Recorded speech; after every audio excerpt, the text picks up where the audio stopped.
Hello guys, we finally made it. We're at the last video, at least for me. I've been here for like 3 hours filming videos. I'm tired, but we made it. So this last video is talking about the first video. We had the case where the degree of the numerator was less than the degree of the denominator, and we got a horizontal asymptote of 1. The video after that, we had it where the degrees were the same, and then we got a horizontal asymptote by dividing the two leading terms. Now in this last video, we have an example where our degree in the numerator is greater than the degree in the denominator. So on top we have a quadratic, on the bottom we have a linear. What do we do now? I'm not going to make a graph, we're not graphing any of this. We're just identifying the 4 asymptotes. So horizontal asymptotes, let's start with those. Because in the first video, I said it's going to be y equals 0 if the degree here is less than the degree here. In the last video, I said that if the degrees here and here are the same, then you find the asymptote, the horizontal asymptote, by dividing the leading terms. Now the degree is greater in the numerator than the degree in the denominator. If you ever have that, that means you have no horizontal asymptote. So you put none. Now we find the vertical asymptote in the whole, the same way we found those before. So I can just eyeball this and see that if I were to factor the numerator, it wouldn't give me, you couldn't factor, because the leading term here is a 1, you couldn't factor this so that one of the factors would become 3x plus 2. So therefore we do not have a hole.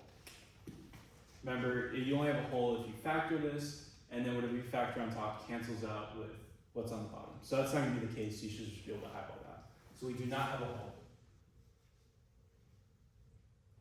However, we do have a vertical asymptote because we just set this equal to 0. And we solve for x.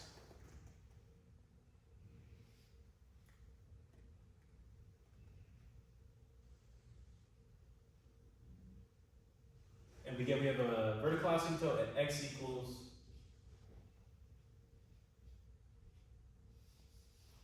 negative 2/3. This is all just pretty much review. Well, the reason we're here is we're introducing a new type of asymptote called a slant asymptote. So you have this asymptote only if you do not have a horizontal asymptote. You only have a slant asymptote if the numerator, the degree here, is greater than the degree here. So it's either a slant asymptote or a horizontal. You can have both. So how do we find this? The slant asymptote is unique because it gives us an asymptote that's an equation. You'll see. It's not going to be like you see here. So how we do this actually is we have to remember how to do polynomial long division. We need to divide the numerator by the denominator. So if you want to refresh on that, you can go back and watch my video on that a couple months ago. But I'll do it here. So we take the numerator, we put it inside.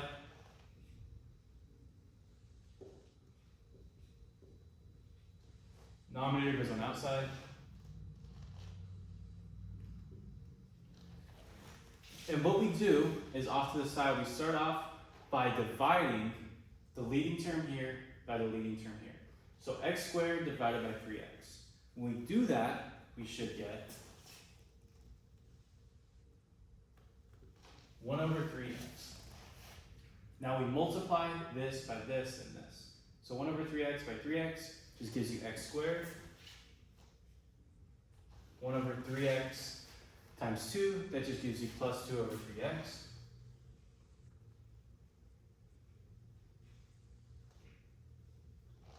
And now we subtract these. So these cancel out. 2 minus 2 over 3x.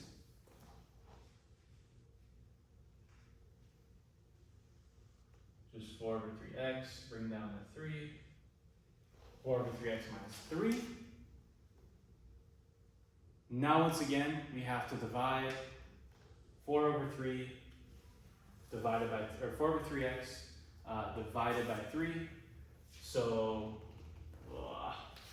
I'm going to do that off to the side. So 4 over 3 divided by 3. The way I think about this is it's divided, that's our big divide side, by 3, but 3 is technically 3 over 1. And then the way I think about how you solve this is you multiply these two and you multiply those two. The outsides go on top, so 4 times 1 goes on top, 3 times 3 goes on the bottom. You have 4 over 9. So plus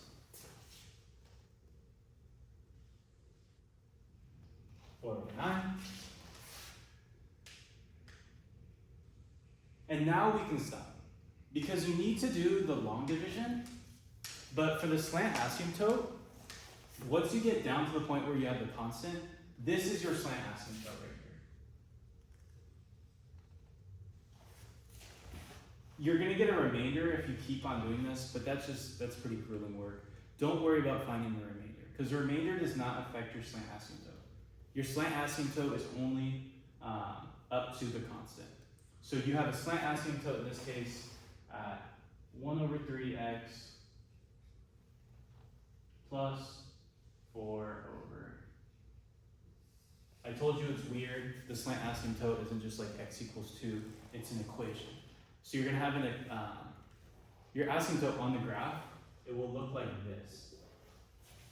It's not just like a straight up, a straight vertical or horizontal, it's gonna actually be like a linear line that we'd see because this is a linear equation. In this case, because when we divide it results in linear. But it could be, if this was like x to the third, it could be a quadratic, it could be more than that. For now, just worry about problems like this though. I'm not gonna blow up your brains. I know this is a pretty new concept. We made it.